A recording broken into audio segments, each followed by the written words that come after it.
What is up, everybody? Welcome back to another episode of Two Dimes and a Token. Brucknasty, your host, as you know. Before we dive into the episode, we got to tell you, our sponsor of this podcast, as you all know, Death Grip Wax, the greatest mustache wax on the planet with the best beard oil. If you're looking to step your game up, make yourself go from a 6 to a 10, this is the way you do it. Put yourself on the next level. Right? Death Grip Wax, use 2 dimes and a token when you go shop at their site. Links are actually in the profile as well. You get 20% off your entire purchase single time. So go get your Death Grip Wax. In this particular episode, we have a wonderful guest named Ryan Ishley, a very good friend of our token. He's actually somebody who we met and we were able to sit down with at our adventure when we went up to Camp Keystone for the Salvation Army Men's Retreat. And he got to share his story a little bit, and this is one of recovery, just like our token. It's really inspiring, and it really kind of hits on a bunch of different levels. And he's a great human being, has an awesome personality. He's absolutely hilarious. This one's a little bit more down the serious path, but we do crack a few jokes. But you guys are in for an amazing story. It's an awesome time. And I just see your boy in the back there. Way to go, Goose. Without further ado, make sure you guys go subscribe. Say what's up to Goose. Right, hit the like button. Do everything that you can. Help us out. We still rely on you. We love you guys. We appreciate all the love. Let's continue to pour into that gigantic love circle for 2 dimes and a token by hitting that subscribe button. So thank you guys so much. Without further ado, Mr. Ryan Ishley.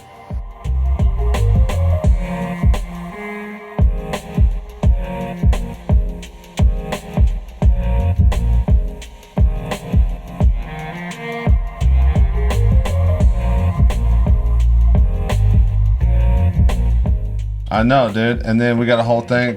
We got a sign up there my mom gave me. It says, I forgot what it says. Airhead? You did not wake up today to be a weak ass bitch. That's what my mom gave me that. Love it. But yeah, it says we got a whole little backdrop, whole thing. So welcome. Yeah. What's our drink of the pod, dude? Monster Hydro. It's Monster Hydro. Yeah. Super Sport. I just had my first taste of it. Top class, really good stuff. It's gonna be my first taste, so we'll see how this goes. It's not very good. I actually don't think it's that bad. The mango's not bad. The mango's not. I kind of like it. It's got BCAAs. I watched a survival show where this guy drank his pee. Oh, He's like, it's actually not that bad. that's pretty much what Monster Mango tastes Yeah, like. that is what it tastes like. It's like a trip. They will never sponsor your show after that. They'll never sponsor the show. I'm really glad that we're airing this.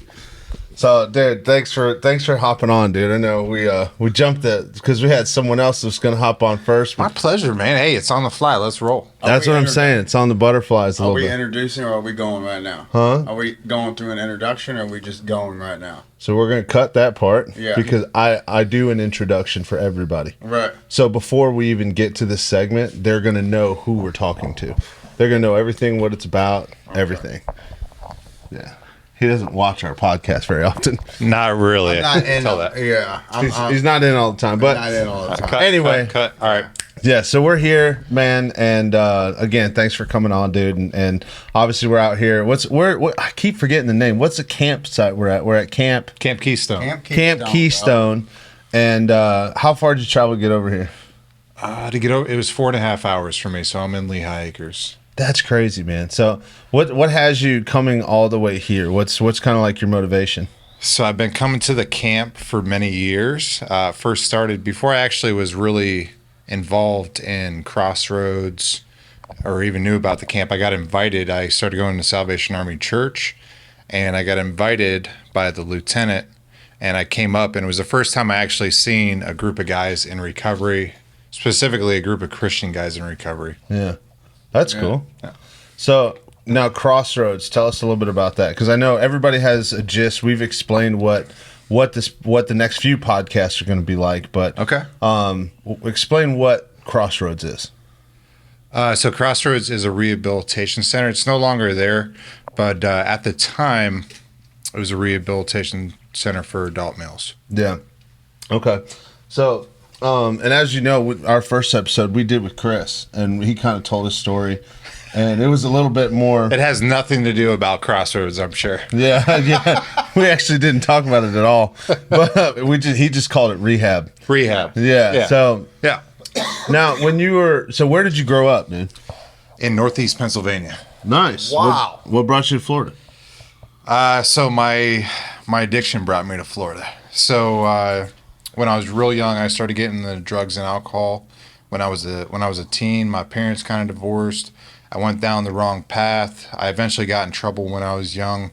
I went away to military camps. I went away to Camp Adams. If you look up, there's a movie. It's a documentary they have out called Kids for Cash. Yeah.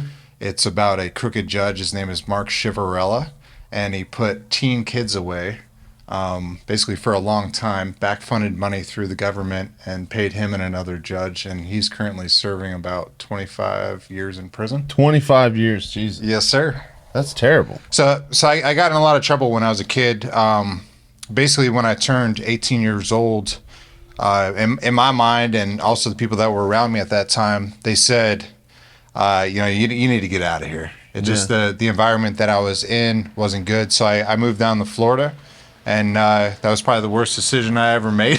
Yeah. Because I brought myself with me, and I didn't really necessarily seek help or get help, and I did what the average person does. They wake up, they go to work, they come back home, and they repeat. Mm-hmm. I never fixed myself, never helped myself, and never thought I really needed help until it was a problem. Yeah. And the problem, that I had was alcoholism and then drug addiction. And little by little, what led me there to Crossroads is that problem. Yeah. My first interaction with the Salvation Army was in 2015. It was on April Fool's. Yeah. And one of the captains, I think he's a captain now, one of the guys that's here anyways, he's with the Salvation Army, Jeremy. He actually came over to my property at that time. The lights were off. I was out of a job. Yeah. The water wasn't on. And I'm sitting there empty, broken, nothing to my name. And he actually brought me in to show me the Crossroads. And he spent probably about 8 hours of his life with me, just showing me the Crossroads, going through down to the church, introducing me to guys. I heard personal testimonies from people that were getting better, people that went through the program. Yeah. And I still didn't want to do it. I still turned it down. You're like, nah. I'm like, That's not for me, boss. one of the craziest things you learn about a drug addiction is our self-will. Yeah. And our self-will takes over, and we're like, we got this. Yeah. We got this, man. I don't need all that. I don't need help. And I needed help, and he told me, he said, man, if you don't join the program, he's like, I know the stats, and I've seen these guys, and I know it's going to happen. Within a year, you're going to relapse, and it's going to be worse. You could even die. You're going to go to jail, or you're gonna die. Something's going to happen. And I stuck with it, man. I'm like, at the time, I was with my daughter and with my ex as well, and at the time, I was like, I've got property and these bills and all this stuff I need to take care of. And I went back into it, and I was one of those guys, the multiple relapse guys, man. I come in and out and in and out, and I show up to the meetings, and I never listened to anything they would say. I would just show up, and I just hear people, and I want to meet people. I'll just walk out the door, get in the car, drive back, like I was doing something to help myself out. And that's the truth too. Because when I was in addiction, I'm like, I'm losing all these things. I'm losing my house. I'm losing cars. I'm losing my lights. And I'm like, yeah, I planned for all that. Yeah. I got this wrapped up right where I wanted. So within that year, Jeremy actually, he was right, man. It was March, my sobriety date is March 23rd, 2016. And nice. That's amazing. That last month of my life was the darkest of it. We use drugs and we have a lot of fun doing it, But man, once it gets so intense where you can't control it and you're absolutely surviving just to get that next fix and that next high, Yeah. it is absolutely like miserable, man. And it's the craziness that goes on and the stuff you do. And, I committed a lot of crimes during that time. I made a lot of bad decisions. I did a lot of crazy stuff. My last week using, I was literally laying in a Walmart parking lot. My head was propped up on a curb. I was holding a needle in one hand and a bag of dope in the other hand, and I was just begging for help. And at that time, I didn't have a spiritual connection with God, and I'm just laying there, and I'm like, just please, like somebody, please help me. I didn't know what I was gonna do. Like I was just barely getting by, and I was gonna die. And that next week, I got arrested. Yeah. Thank God. Well, thank God, for real. Yeah. Yeah. What'd you get arrested for? So I got arrested for home invasion. I was high at the time, and I'd walk around and I'd look for people to rob.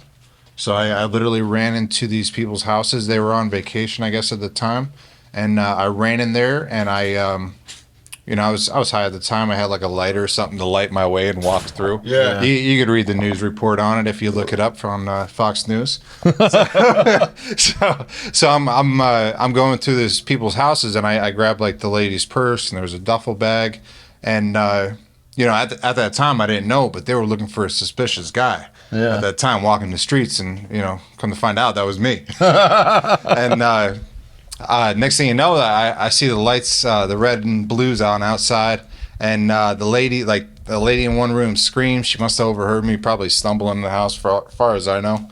And I run out the house. I smashed through the glass door. Wow. And I started running, and this little linebacker, man, about Chris's size, caught up with me, and this dude hit me on the side, and I went down to the ground. Yeah. And I got back up. I was fighting the guy for a little bit, and I started running again, and when I was running, I literally just stopped, and I surrendered. I just let go. That's amazing. I said, to hell with it. I'm done. Tired of running. I was tired of running, yeah. Tired. Thankful for that. I'm thankful for that guy that stopped me that night, too. Going in Collier County Jail, definitely with the IV heroin addiction that I had, was one of the worst detoxes I've ever felt. I was suicidal, so they put me in the turtle suit. You're naked underneath, and you got this big old heavy turtle suicide suit on you. And they put me in this glass box, and they had to monitor me for a few days. And I was out of it. And, I'm like, I'm crapping, puking on myself. It's bad. Yeah. That's intense, man. So when you're in that moment and you finally get through the detox portion, and because I think a lot of people know that's where physical things become so intense and so painful, and just the effects of that. But when you're finally through the detox portion, like, what's your thought process? Is it like, this is new, or what are you thinking? So to be honest about it, my thought process at that time, I spent when I detoxed in there, I spent the next 3 weeks in jail. And I think I pretty much called everybody that I knew to try to bail me out. Yeah. That's what we do. Yeah, that's what we do. Within those few weeks, I spent time really like, I did grab a Bible. They had like a Narcotic Anonymous book. They didn't have an AA book in there at the time. But I still have the NA book, and I wrote in there, it's some scribble now. I can look back at it, but I wrote in there like, I never want to use again, and I want to do things right this way. I'm going to do whatever it takes. And, I promised myself that whenever I get out of jail, I'm going to make my life different this time. Yeah. And the first thing I did when I got out of jail was I went to the dope house. Yeah. And it was. Makes sense, yeah. That's the truth. And that didn't change my sobriety date, thank God, because I knocked on the dope man's house, and he opened the door and he said, "Ryan, I ain't got nothing for you, bro." Yeah. And I was in shambles. I was like, and it finally hit me. That same night, my when I got out of jail, my mom dropped me off to pick up. I had a motorcycle, and I picked up the motorcycle. And my mom's like, "All right, see you back at the house." And I'm like, "Okay, see you back at the house." That's the first place I go. And, the guy told me, he said, "Ryan, something you said to me about a month ago changed me because I used to tell everybody else they had a problem, Yeah. not me.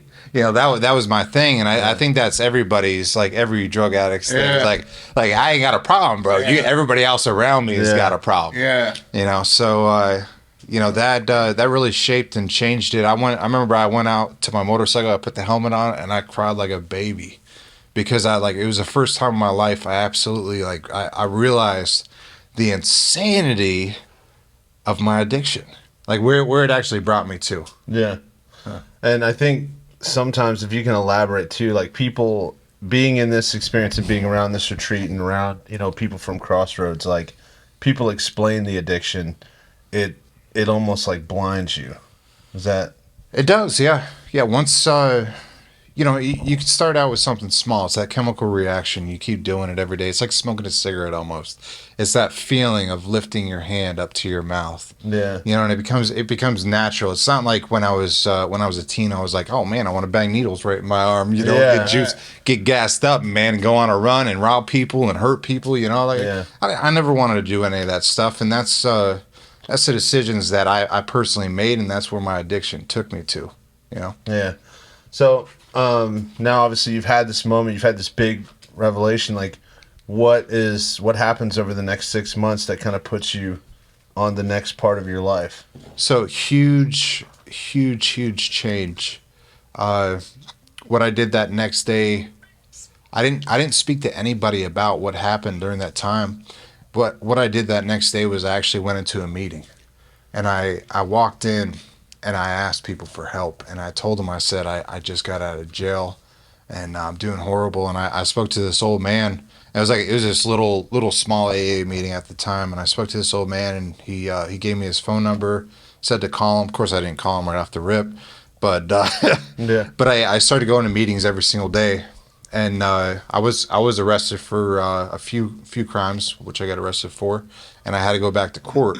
So what I did was I just went to meetings every single day, and I tried to get myself into the Crossroad program voluntarily. Yeah. I was like, I wanted to go through the rehabilitation process. I knew I needed it.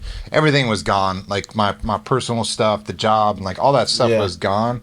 And thank God, some people, when they say rock bottom, some people have different levels of rock bottom. For me, it was like, I need $0. I need to feel worthless. I need to feel embarrassed. I need to feel like I've never felt in my life type stuff. Yeah. That's intense, dude. Yeah. Chris, is that kind of similar to your experience? Like when you finally hit that moment and you were like, I need to make a change. Were you kind of in that same position? Like you had to hit rock bottom? Yeah. Yeah. I went for a long time, bro. I was in those woods for a year camping. Yeah. And I had to go through that. There was a point where I didn't even have a tent. So, we need to explain this here. I think a lot of our guests should already know, but if you're tuning in and you are looking to listen to somebody else's story that really understands that you're not alone, we've been through this for years. We've talked about it for years, and we've also expanded. We have a very huge sense of humor. And these things now, because, you guys have been sober for years now. Yeah. You said 2016. Yep. It's 7 years, man. That's amazing, So now you look back on these things and you've changed your life, and you're unbelievably successful, right? And in what you're doing with your life. And Chris, you're in the same direction. So now we look back at these things and we can laugh at them. But if you are one of those individuals that are in the moments that we're talking about, don't take it the wrong way, but just understand that Chris is actually still available, can reach out if you guys ever need help like On the that. podcast, So you can text, want to make sure you guys know this, because we're still going to have our normal podcast sense of humor. Right. You know what I mean? But we do know how serious. yeah, no, we got to put Did I take this podcast to a serious note or what? No, this is great. This is good. This is good so far. So, so like you said, continue on to that, Chris. You said at a certain point you didn't even have a tent. And I didn't have a tent. I didn't have nothing. There was times, bro. What really got me was when I'm out there and I'm getting high and I'm getting drunk and I'm by myself, and now I'm high and drunk and I'm not even having fun no more. Still, at that point it's like there's nothing left, and you start to realize where you're at. You know, you're getting bit up by mosquitoes, bro. Yeah. You're hungry. You're hot. Yeah. Especially in Florida, bro. You are hot. You ain't sleeping most nights, bro. Yeah. You know what I'm saying? I ain't sleeping anyway because my choice of drug was meth. Yeah. But you know, I mean, it got to the point where I was like, dude, I don't care. Yeah. I'm willing to go do a 8 to 4 job. I'm willing to do whatever, dude. I'm tired of living like this. And it had to be like that for me. Prison didn't do it for me. The first 2 rehabs didn't do it for me. Yeah. You know, I hadn't hit rock bottom till I got to that point. And I'm so blessed to get to that point, bro. I'm so blessed. Yeah. So now you guys, switching gears back here. So when you got into Crossroads, right, and you really started to evolve and really start to go through that program, I know there's like we've mentioned a couple times, but there's a big connection to developing a faith, a religious faith. There is, yeah. Now, have you ever experienced, in your opinion, do you think that that's something that's necessarily required, going through a process and trying to get sober and going through that stuff? I'd say 100%. I want yeah. absolute 100%. Huh? Yeah. Yeah. Okay. I mean, why would you feel that way? Okay. So myself, my own power couldn't get me to where I am now. I've tried it multiple times. Yeah. What I work on right now is not my own power. You know, it's a power. They say in the rooms, you know, a higher power of your choice. I choose to call God, you know, but my God of my understanding. You know what I mean? I rely to that. I rely on my God for everything that I do and all the choices that I make. I have to make that trust, because once I put my own control in my own life, that's where my downfall starts. I start to say, hey, I'm going to do that. I don't care what comes up to me. And I'm self-will run riot. Right. You know, and I'm forcing shit. And you know, and next thing you know, I'm miserable and I'm depressed and I'm stressed. And then I'm thinking about doing dope. Yeah. You know, if I just let God and let go, you know. Yeah. Then it is what it is, you know. Do you feel similar? I want to touch on that real quick, just to butt up with the story. So it took me 7 months just to get into the Crossroad, and that was approved by the court system. When they gave me my first plea offer, they offered me 15 years in prison.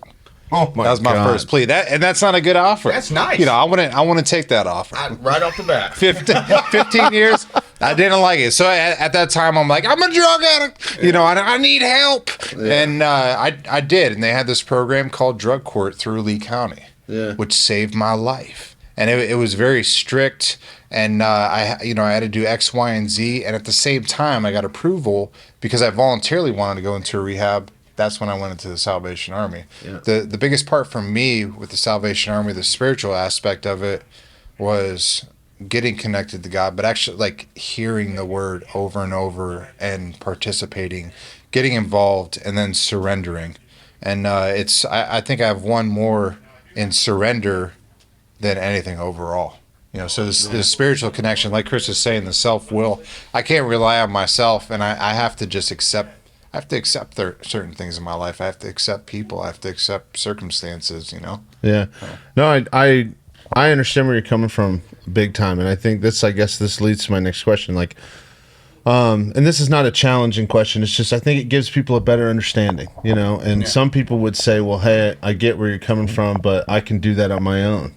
You know, and some people have been successful in that way. It's pretty incredible. I think that I would agree with you guys. I would say that's a little bit more rare. Or a lot more rare, but I mean, what would you comment to those individuals? Like starting with Chris, that don't believe in God or think that's crazy. Yeah, I think that it's self-will that kind of does those things. So I'll tell you this, man. This is just a knowledge question. Right. I mean, we're not trying to prove any facts here. Right. So. I can tell you this by fact. That every time we're not doing facts. Right. But every time that I've tried to run my own program, okay, like try to stop on my own and say, I'm not going to the meetings, I'm not going to church, I'm not doing none of that, I'm just going to stop on my own free will. I have failed 100% of the time. 100%. I can't make my own schedule for my own recovery. Yeah, I cannot. You know, I have to follow a set of rules and laws that the Alcoholic Anonymous book has presented, and that's how I continue to be sober, you know. Yeah. And it shows it. You know, the third step, you know, the second step is believe in a power greater than yourself. Are you willing to do that? You know, honestly, majority of the time, in my experience, in my own experience, you know, when those questions are asked, I'm just like, yeah, whatever, yeah, let's go, you know, I'm ready to do it. I don't find out consciously that about God till later in my step work, really. Yeah. You know, I mean, I'm so into I'm like, yeah, I'll do whatever, whatever. But as I start doing this process of trusting in God and following God, do I start to see God, you know, and God's work and what it is He's doing? And then at that point, it's like, dude, I 100% trust in God now, you know. Yeah, I feel you. What would you say to I would completely disagree. Yeah.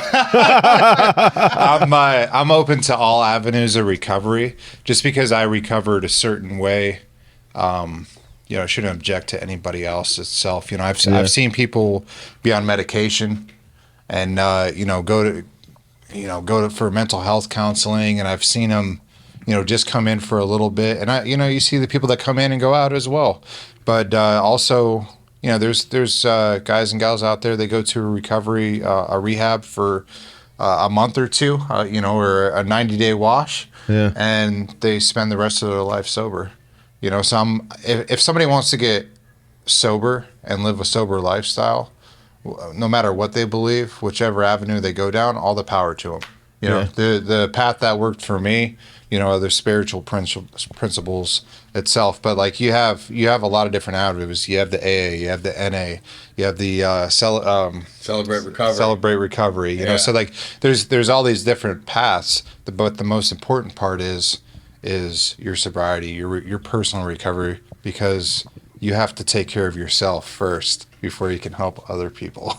Yeah, no, that's incredible, man. So as far as if you came across somebody or anybody that is having that type of issue, I mean, what's one piece of advice that you would give to them? As say, depending on, they're not even at the level where they're ready, like you were at a point where you're like, I'm done. Yeah. If they're not even at that point, you know? It's okay to ask for help. Yeah. Yeah. I'm a big guy. I'm 6'3". I'm 280 pounds, and you know, for me to ask help from another man is a hard thing to do. It's tough. So you got to be open about it. You know, if I need help doing something, you know, it's easy to say, but man, it's hard to push it out. If you're in that situation, it's you know, using drugs isn't like, you know, something that's really cool that everybody's like, yeah, you're my hero, you know? It's something for real. It's like, I idolize you, bro. Yeah, you know, the guy on the street that's begging for change is not like, I want to be like him, you know? That's living life. It's really about getting out of yourself, like a little bit of self-reflection, but man, just asking for help, you know, if it's from God or from another person, just to get a little bit of something, a little taste of what help feels like. Because if I would have opened up and been a little bit more honest when I needed help, it would have been a little bit easier. You need help? You need help, bro. I love it. Chris is so unprofessional. He's getting triggered over here. He's like, I should ask for help. Yeah. So, talking about that stuff again. So, I feel you, man. I think that's great advice. I agree. Now, as far as where we're at now, I mean, how have these retreats helped you as far as the development of now after addiction? Which I don't want to say after addiction, because Chris always taught me, he said, once an addict, you're always an addict. You're just managing your addiction. But how have these retreats and gatherings like really helped develop you in the next parts of your life? I think surrounding yourself by other believers, by other people in recovery, is the most important thing. You know, coming here and attending is one thing, but also really truthfully, like talking with people. I just spent time with another guy and I spoke with him for like 2 hours, and it's nice to just open up and hear other people, where they're at in their life, what they're doing. Can they give me some encouragement? Can I give them some encouragement? You know, I went out, we had the Vespers The Vesper? Yeah, last night. Yeah. I went out after that. I didn't even join it, and I literally just sat by myself, and I just had a little piece of serenity. And I do it all the time, whether it's in my backyard, whether it's at a spiritual retreat. It's just my little piece of silence for like 10 minutes. And I think you have something like that as well in the morning, right? I do. I actually, for me, what I do is sometimes I'll get away from everything, and I'll plug in some music. And I'm talking music, not like rock, rap, anything like that. This is all instrumental music. Just I want to hear the sound of peace. Yeah. And I just want to be with God, and that's it. Sometimes it pumps me up and gets me ready to go. You know what I'm saying? That's what I want. I want to start my day like that. I don't want to start my day like, oh, this is happening, or turn on the news and you see Iraq's getting attacked. I don't want to start my day like that. That's tough. That's a tough deal, bro. So, by the way, on a side note, dude, looking at your face, I thought at a certain point during this podcast you were going to stand up, look at us, flip that hat around, and say, all right, boys, sit tight. We'll be right back. Yeah, sit tight, yeah. Roll the window down. Yeah. Got any drugs on you now? Got any weapons or alcohol? Anything that will stick poke me. I've had that ass before, man. I'll tell you what, I'll let them know too. Like, yes, I do, man. There's a needle in my pocket, bro. Be careful. Yeah, be careful. And they give you utmost respect. They don't tackle you. I'll tell you what, That's great. With addicts, alcoholics, you'd have some of the funniest stories, man. Like even that. I remember I got pulled over one time. My buddy's sitting in the passenger seat, and he's got a spoon sitting on the floor. Yeah. And the other officer comes around the side, and he's like, what's that? And I swear he looked up at him. He said, I just ate pudding. And the dude let it fly. And we got let go that night. Yeah. Dog, that's one thing that I will say. It's like, you wish it never happened. But I'll tell you what, sometimes we're at family gatherings, I get to hang out with Chris and hear some of his prison stories or some other stories. Yeah. That stuff is hilarious, dude. It's so funny. Yeah, man. and you got to look back at it and laugh at it. Because, if you don't, you ain't healing. Yeah, dude. See, and I agree with you 1,000% on that, dude. Because I think my personal opinion, and a lot of people have disagreed with me on this, but at a certain point in time, man, I think there's pretty much almost anything can really be funny. And that's happened in your life, or something that embarrassed you a little bit, or something like that. Like, it is what it is. Eventually, like, even, this is going to sound terrible, but again, even terrorist attacks, 9/11, it's 20 years after the fact, and people are doing stand-up comedy, making 9/11 jokes. You know what I'm saying? Like, eventually there's a certain point where you got to laugh at everything. It is what it is. And I think laughter is one of the greatest healings that you can possibly have in your life. I think it's amazing. Yeah. So especially when you're able to look at yourself and like all the things, because a lot of people don't know. Well, people that watch know I've been arrested just as many times as Chris has. I just never got into drugs. I've always idiot. Yeah, I've always been a moron. Are you telling me you made conscious decisions? Yes, I did. Absolutely, bro. I did. So I think I told this one on the podcast before, but there was one time I had I spray painted a giant green penis on our high school, and I robbed the store. They had a candy store. Yeah. And the funny thing was, I was gangsta. Yeah, I'm out here gangbanging. It's funny too, because he didn't just they didn't leave in a car, right? Yeah. They left off foot. So he's running with these bags of candy. Dude, we're talking about like industrial sized trash bags full of candies, sodas, all that. I'm getting off work, and me and my buddies see them. we pull over. Yeah. They're all in black hoodies and stuff. Yeah. I'm like, hey, man. What are you doing? What are you doing? He's like, dude, we just robbed the man to stand help. I'm like, yep. We got to bleep that. Yeah. Can't tell them what school it was. Yeah. So, but anyway, yeah, dude. And when I say a giant green male member, like, I'm not kidding, bro. That thing was 80 feet long. Yeah, it was huge. A few cans or what? Yes, like it was huge. It was huge. Like everybody at school saw it the next day. Everybody, it was the talk of the town probably next 2 years. And it was the way I got caught was hilarious. I denied it. They pulled me in because they had security cameras in there, and they saw my shoes. I had duct tape shoes because I used to skateboard all the time with Chris. And I had a pair of University of Michigan Wolverine gym shorts. Yeah. And I wore them things all the time. All the time. And so I went in. They saw my camera. They were like, "Well, that's Bruck. I was also, I was huge compared to everybody back then. He's one of the biggest kids in school. Yeah, and I was like 14. So I think I was like 6'1" at that time, but I had. Coach Messina. Yes, I do. Yeah. Yeah.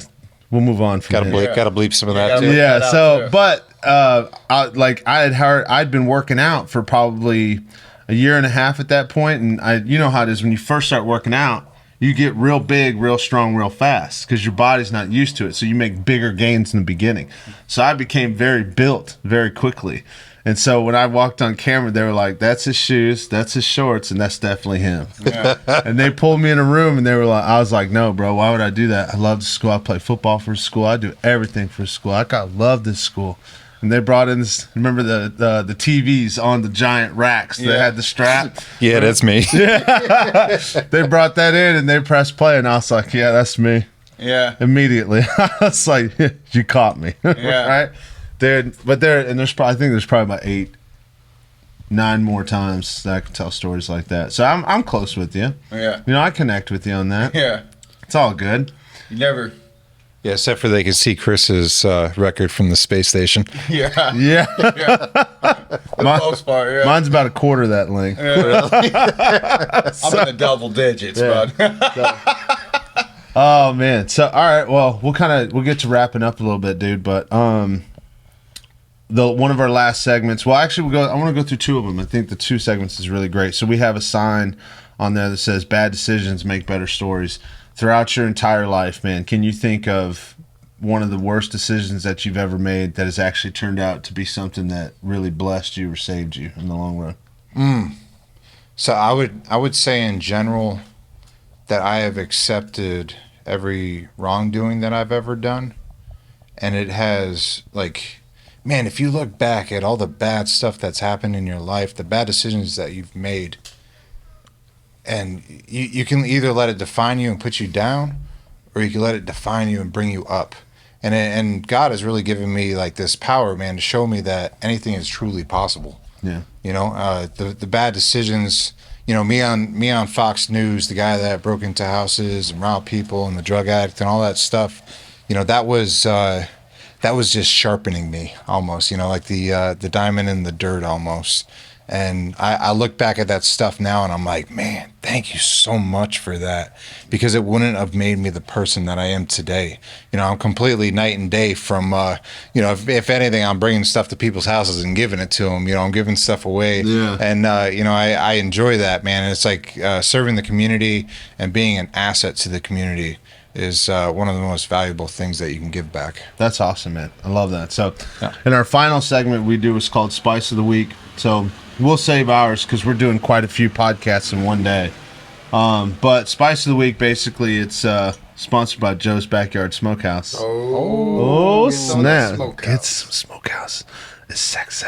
Anyway, so the Spice of the Week is you tell us something that's happened in the last week that's made your week a little bit better. Because we all know everybody goes through a 9 to 5 or whatever it is that they do in their lives, or say they're starting to build their own company or whatever. Everybody has tough weeks.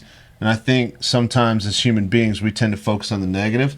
And this segment is designed for you to look at that little thing or maybe even the big thing that's like, hey, week wasn't really that bad. Right. You know what I mean? So the one thing that I would look back at for this past week is... I'll give you an example. So I had quite a few podcasts ago. One of my Spice of the Week, I look at little things. It's kind of having a tough week. It was a Wednesday night, couldn't sleep, and it was about 12:30. And I went out in the kitchen. I saw that bag, Lucky Charms, and I had the most delicious bowl of cereal I've ever had in my life. Yeah. I don't know why it was that good. I don't know, maybe it was just having a tough week or whatever it was. But next thing you know, I get to Friday afternoon and the work week's done. Had crappy work week. But I'm sitting there, I'm like, man, that bowl really hit though. Yeah. That cereal was delicious. Yeah. You know? It made my week. That was like the smallest thing you could possibly I don't know take. what it is, man. For me, it's just the little things. And really? Keon has typically pretty big things. Like he talks about, he's got moments that as a parent that he likes to bring up, and he also had a moment where a guy gave him $100 for him to keep shopping for Christmas, last Christmas for Mikey. I remember that one, yeah. Yeah, that one. So just little things or big things, whatever stands out. For me, I'll bring in like a mid thing. Put it Okay. this way. All right. So before I actually left for camp, you know, I dead set my mind to come out here to relax, to take it easy. But before I left, I go out in the backyard, and I've created this this beautiful oasis out in the backyard of like fruit trees and plants and the garden, and I call it prosperity. Yeah. And you know, when you go into a really nice neighborhood, let's say the houses are like $10 million, $20 million, you know, whatever. Yeah. And you look around, they have really nice things. And I've created this environment around my property at my house to have those things that I want. So I feel like I feel rich, man. Yeah. When I'm in my backyard, because it's tropical, it's nice, it's fun. You know, it's a peaceful setting for me. Yeah. But prosperity, man, 100%. That's awesome, dude. It's awesome. That sounds like being rich without materials. Right. Yeah. I like that. It is. That's cool. It gives you a little tingle. You know Yeah. what I'm saying? Like Will Ferrell said, like a lightning bolt just hit the tip of my penis. That's it. No, that's a really good one, dude. For real, it is. But no, thanks for coming on, man. Like I said, we appreciate it. I know we still got quite a few more events, and we got another 24 hours here, I think. Yeah. We'll probably be gone a little bit before that, but I think that this is going to do really well. I think this is going to hit and touch home with a lot of people. And if Chris, I know you're still open to if anybody has any similar issues or anything like that. Chris is still always available. Our contact information is there. We go. I know we got things passing by, so our contact information is always available in our socials. We got our 2 dimes and a token at gmail.com. If you guys are ever looking for help, I know Chris is available. And if you guys are inspired by the story, hit us up. We can always relay over and you know, if there's any connection that we can make to help you out, that'd be good. So awesome. Thank you guys. Thank you. 2 dimes and a token. You make